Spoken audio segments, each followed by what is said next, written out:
Slide is clear, थोड़ा सा आज फास्ट जाएंगे. So let's go to the next slide.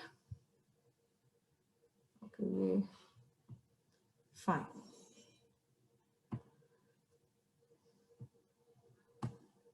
Okay, तो अब हम बात करेंगे सबसे पहले रेस्ट्रिक्शन एंडोन्यूक्लिएजेस की. अभी हमने बोला ना कि एंजाइम्स इंपॉर्टेंट हैं 3 तरह के. तो रेस्ट्रिक्शन एंडोन्यूक्लिएजेस आपने बताया कि they will help us to cut. So what are this restriction endonucleases? अब 1963 में यहाँ पे देखिए स्टीवर्ट, मैंने आपको एक टेबल बनवाया है. टेबल में क्या लिखा है हमने? आई होप वो टेबल आप मेंटेन कर रहे हैं. मैं कभी भी उसको चेक करने के लिए आपकी नोटबुक मंगवाऊंगी. टेबल में हम क्या लिखते जा रहे हैं? साइंटिस्ट लिखते जा रहे हैं और उसके सामने उसका contribution and also the year of contribution. ये पर्टिकुलर चैप्टर का टेबल बनाया है आपने? यस और नो? नो. आज बना देंगे उसको होमवर्क में, ठीक है. 2 साइंटिस्ट अभी तक हमने पढ़े हैं. एक हमने पढ़ा था, कौन सा? फटाफट से बताओ कौन से 2 साइंटिस्ट थे 1972 में. फिर से लिख के बता देती हूँ, टेबल में लिख देना. 1972 में बोयर एंड कोहेन. कौन थे ये? 1972 में बोयर एंड कोहेन. और क्या किया था इन्होंने? बोयर एंड कोहेन ने एक प्लास्मिड आइसोलेट किया था साल्मोनेला टाइफिम्यूरियम में, और फिर उन्होंने उसको इंट्रोड्यूस किया था so that you can have antibiotic resistance. लिख पाओगे या सेंटेंस में फ्रेम करके दूं? जल्दी लिख लेंगे ना अच्छे से. पेज नंबर 194 पे दिया हुआ है ये एनसीईआरटी टेक्स्ट बुक में. पढ़ के राइट देयर कंट्रीब्यूशन. ओके, अभी हम बात कर रहे हैं 2 और साइंटिस्ट की, लिन एंड आर्बर. इसमें से जो सिंपल है वो याद रखेंगे, या तो पूरा ही याद रखो. कभी नीट में अगर फर्स्ट नेम दे दिया तो Stewart Linn and Werner Arber 1963. यानी वो जो एंटीबायोटिक रेसिस्टेंस वाला इंसिडेंस किया उसके पहले है ये, क्योंकि वो करने के लिए ये जरूरी था. तो 1963 में, before any recombinant DNA could be made, 1963 में स्टीवर्ट लिन और वर्नर आर्बर ने क्या किया? 2 एंजाइम्स आइसोलेट किए. कहां से एंजाइम्स आइसोलेट किए? ई कोलाई से. और ये एंजाइम्स क्या करते थे? The enzymes were responsible for restricting the growth of bacteriophage. One of them added methyl groups to the DNA and other cut the DNA into segments called restriction endonuclease. बहुत भारी है, आराम आराम से समझेंगे इसको. तो सबसे पहले उन्होंने क्या आइसोलेट किया? एंजाइम्स आइसोलेट किए. एंजाइम्स क्या कर रहे थे? They were restricting the growth of bacteriophage. Bacteriophage क्या है? What is bacteriophage? Suppose ये आपका जो बैक्टीरिया को किल करते हैं. बैक्टीरियोफाज का मतलब होता है वायरस. तो जो वायरस, समझो ये एक वायरस है, जो वायरस बैक्टीरिया के अंदर ग्रो करता है उसको बोलते हैं बैक्टीरियोफाज. वैसे ही जो वायरस एनिमल के अंदर ग्रो करेगा उसको बोलेंगे एनिमल फाज. जो प्लांट के अंदर ग्रो करेगा उसको बोलेंगे प्लांट फाज. ऐसा टर्म तो यूज नहीं करते, बट देन वायरसेस 3 तरह के होते हैं. वो बैक्टीरिया को इन्फेक्ट कर सकते हैं, ह्यूमंस दैट इज एनिमल्स को इन्फेक्ट कर सकते हैं, और प्लांट को इन्फेक्ट कर सकते हैं. तो आप सोचो बैक्टीरिया खुद ही माइक्रोस्कोपिक हैं, दे आर सो स्मॉल. उनको जो वायरस इन्फेक्ट कर रहा है वो कितना छोटा होगा? They will be ultra microscopic, है ना. तो हमने ऐसा एक बैक्टीरियोफाज लिया, उसके अंदर से 2 एंजाइम आइसोलेट किए. ओके, नहीं सॉरी, एंजाइम कहां से आइसोलेट किए? ई कोलाई में से. और वो एंजाइम क्या करते थे? बैक्टीरियोफाज को ग्रो नहीं होने देते थे. फिर से ठीक से समझ लो. ई कोलाई एंजाइम में से, ई कोलाई बैक्टीरिया में से 2 एंजाइम आइसोलेट किए. क्या करते थे ये एंजाइम? ये जो बैक्टीरियोफाज है इसके ग्रोथ को रोकते थे. कैसे रोकते थे? ये बैक्टीरियोफाज क्या ग्रोथ कैसे रुक जाता था ये पर्टिकुलर 2 एंजाइम से? Let us see that. So one of them added methyl groups to the DNA. तो ये सपोज बैक्टीरियोफाज का डीएनए है, एक एंजाइम क्या कर रहा था, उसमें मिथाइल ग्रुप ऐड कर रहा था, और दूसरा एंजाइम क्या कर रहा था, ये डीएनए को अलग अलग सेगमेंट्स में काट दे रहा था. तो जो दूसरा एंजाइम था which was cutting the DNA into segments, इसको क्या बोलेंगे? इसको बोलेंगे रेस्ट्रिक्शन एंडोन्यूक्लिएज. मैंने पहले भी समझाया है, एंडोन्यूक्लिएज इसलिए क्योंकि बीच बीच में से कट कर रहा है, रेस्ट्रिक्शन इसलिए क्योंकि एक स्पेसिफिक सीक्वेंस है, उसी से स्पेसिफिक सीक्वेंस पे वो कट कर रहा है. Okay, so because it is cutting at the specific locations, it is known as restriction endonuclease. Okay, इतना समझ में आ गया? ये वाला पैराग्राफ समझ में आ गया आपको? Yes. I will come back and Yes. ask questions on that. उसके Yes. पहले ये थोड़ा जनरल इंफॉर्मेशन जो हम पहले ही पढ़ चुके हैं. तो रेस्ट्रिक्शन एंजाइम का मतलब क्या है? They are nothing but nucleases. Nucleases किसको डाइजेस्ट करेंगे? न्यूक्लिक एसिड को डाइजेस्ट करेंगे. कितने तरह के होंगे? 2 तरह के होंगे, एक्सोन्यूक्लिएज, एंडोन्यूक्लिएज. एक्सोन्यूक्लिएज क्या करेंगे? ये अगर आपका डीएनए सीक्वेंस है, आपको पता है it's a polar molecule. So let us say this is the 5 prime end and this is the 3 prime end. ये जो चॉपिंग करेंगे, जो कटिंग करेंगे, वो 5 प्राइम. मैम आपकी स्क्रीन शेयर नहीं हुई है. क्या बात कर रहे हो? हो गई. सो ये किसमें से कटिंग और चॉपिंग करेंगे? या तो 5 प्राइम एंड से या तो 3 प्राइम एंड से. तो देखो ये जो एंजाइम है ना, ये ऐसे काम करेगा जैसे 5 प्राइम से, अरे ये तो पूरा ही चला गया, but it will either remove the nucleotides from the 5 prime end और it will remove from 3 prime end. बीच बीच में से नहीं निकाल पाएंगे. समझ में आया आपको? तो इनको बोलेंगे एक्सोन्यूक्लिएजेस. पर एंडोन्यूक्लिएजेस कैसे हैं? टर्मिनल, मतलब 5 प्राइम या 3 प्राइम एंड पे कट नहीं कर पाएंगे, उसके अलावा कहीं भी कट कर लेंगे. जैसे फॉर एग्जांपल यहां कट कर दिया, यहां कट कर दिया, यहां कट कर दिया. तो जब बीच बीच में से कट किया except for the terminal ends, तो इनको क्या बोलेंगे? एंडोन्यूक्लिएजेस बोलेंगे. इतनी स्लाइड समझ में आ गई आपको? पास्ट हाँ. क्वेश्चंस पूछ रही हूँ, फटाफट जवाब दो. Restriction restriction enzymes are the class of which enzymes? Nucleases. What do they digest? What do they digest? Nucleic acid. Very good. How many types are there? 2 types. Which are Two types. the, Endonuclease and exonuclease. what does Endo and exo. exonuclease do?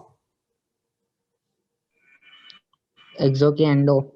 Exo. What does 5 prime or 3 prime. it cuts? Either it cuts on the terminal ends, maybe from 5 prime or from 3 prime. What does endonuclease do? Cut from middle. Cut from the middle, not the ends. When was the first restriction endonuclease isolated? When? 1963. By whom? Stewart Lin or Bernard. Lin. Okay. What did Stewart Lin and Werner Arber do? Which enzymes did they isolate? The enzymes were responsible for restricting the growth of bacteriophage. very good. Restricting the growth of bacteriophage.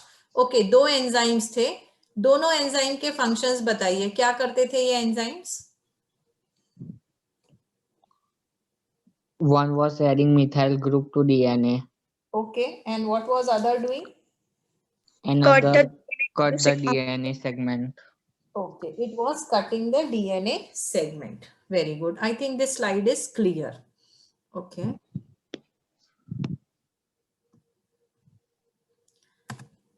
Restriction exonuclease और endonuclease की activity दिखाती हुई slide अगर यहाँ पे है तो ठीक है, वरना मैं आपको ड्रॉ करके बताऊंगी कि वो एग्जैक्टली क्या करते थे।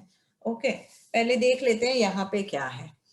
Okay, so what is written here, H.O. Smith, K.W. Wilcox and T.J. Kelly, ये तीन लोगों ने सबसे पहले दैट इज 1968 में they isolated and named the first restriction endonuclease। तो पहला रेस्ट्रिक्शन एंडोन्यूक्लियस, देखो 19, अभी हमने कितनी चीजें पढ़ी, तीन चीजें पढ़ी है। 1963 में ऐसे दो एंजाइम्स आइसोलेट किए जो कि बैक्टीरियोफाज के ग्रोथ को रोकते थे। अब वो एंजाइम का correct identification and nomenclature, isolating, identifying and naming, ये कब हुआ? ये हुआ 1968 में। किसने किया? H.O. Smith, K.W. विकॉक्स, T.J. केली, इन्होंने पहला रेस्ट्रिक्शन एंडोन्यूक्लियस को नेम किया। अच्छा, इसको किसमें से आइसोलेट किया था?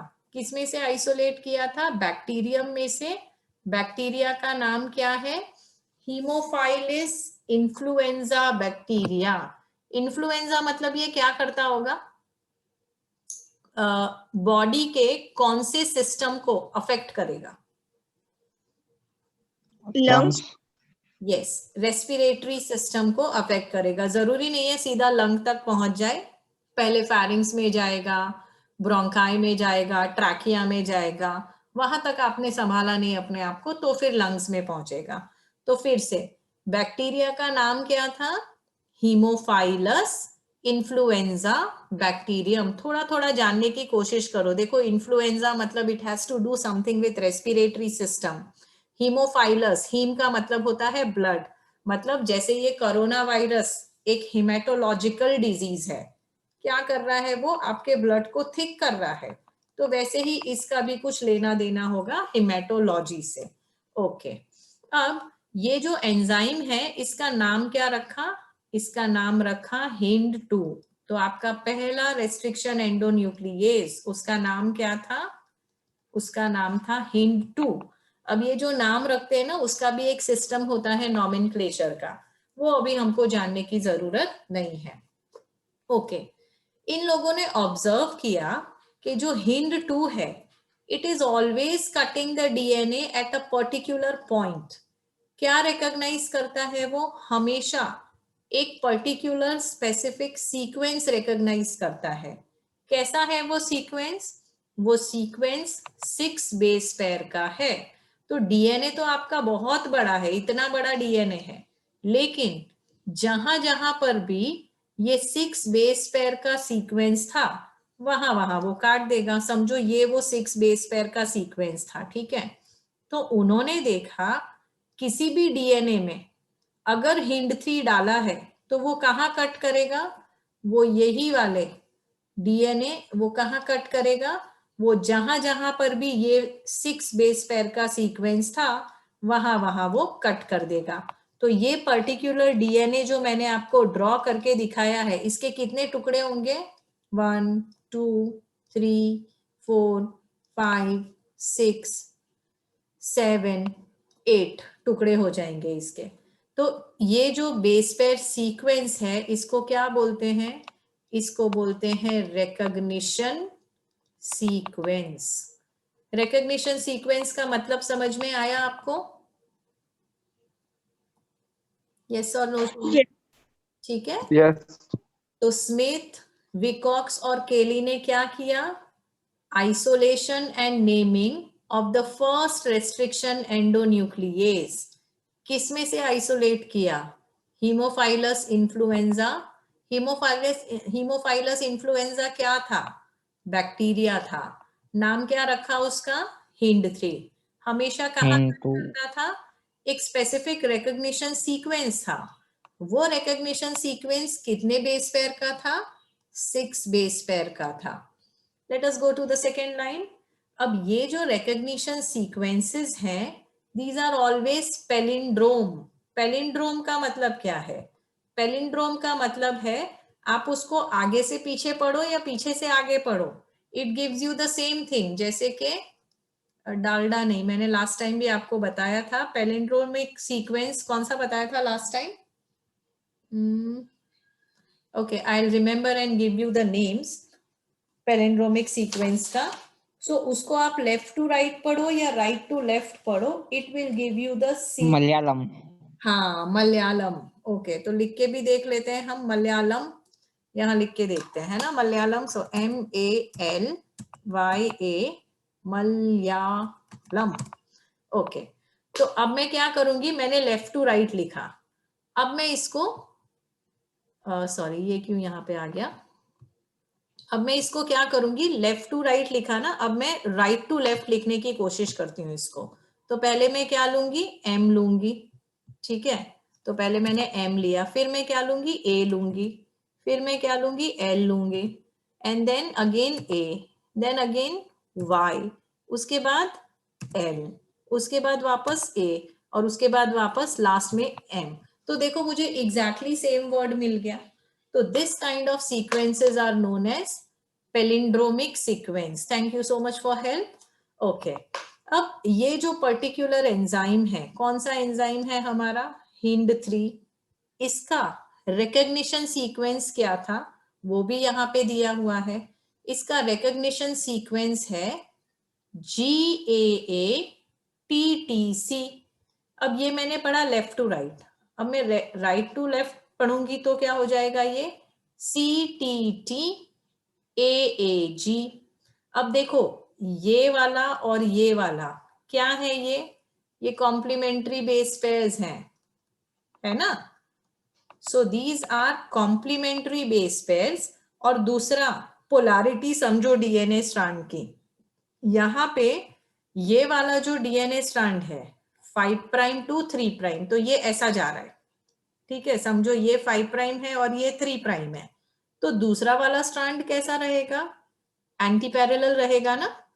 तो यहाँ पे 5 प्राइम टू 3 प्राइम ऐसा होगा। तो ये जब मैंने 5 प्राइम टू 3 प्राइम डायरेक्शन में रीड किया, ये था GAATTC। ये वाला भी जब मैं 5 प्राइम टू 3 प्राइम में पढ़ रही हूं तो सेम ही है, GAATTC, इसलिए हम इसको पैलिंड्रोम बोलेंगे। समझ में आया आपको ये बात? यस। ठीक है। Yes. चलो एंजाइम का नाम बताओ, एंजाइम कौन सा आइसोलेट हुआ था, what is the name? Hemophilus influenza. नहीं, मैंने एंजाइम का नाम पूछा, एंजाइम का नाम क्या था?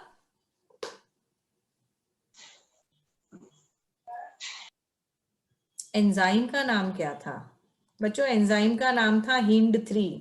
एंजाइम का नाम क्या था? HindIII। Sorry, HindII। और वो किसमें से आइसोलेट किया था? बैक्टीरिया में से।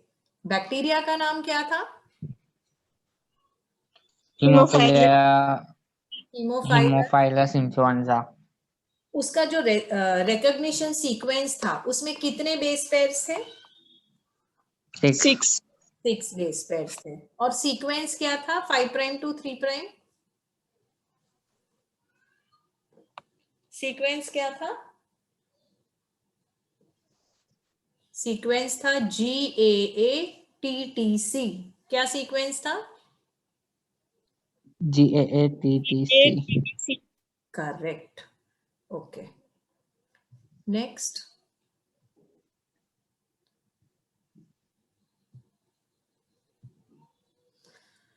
अब हर एक रेस्ट्रिक्शन एंडोन्यूक्लियस, मैंने आपको बताया ना कि हर एक रेस्ट्रिक्शन एंडोन्यूक्लियस का एक रिकॉग्निशन सीक्वेंस होता है और वो हमेशा पैलिंड्रोम होता है। ओके, जब ये रेस्ट्रिक्शन एंडोन्यूक्लियस फंक्शन करते हैं क्या होता है, they are inspecting the length of DNA sequence. पूरा जो डीएनए सीक्वेंस है ना, पूरे का मुआयना होगा, पूरा देख लेंगे, सॉरी वो लोग पूरा डीएनए सीक्वेंस देख लेंगे कि ओके यहाँ पे ये डीएनए में कहाँ कहाँ हमारा रेस्ट्रिक्शन रिकॉग्निशन सीक्वेंस है। तो जहां जहां उसका रिकॉग्निशन सीक्वेंस है वहां पे वो एंजाइम बाइंड हो जाएगा. सो एक मिनट, ये मुझे फुल स्क्रीन चाहिए. वेट.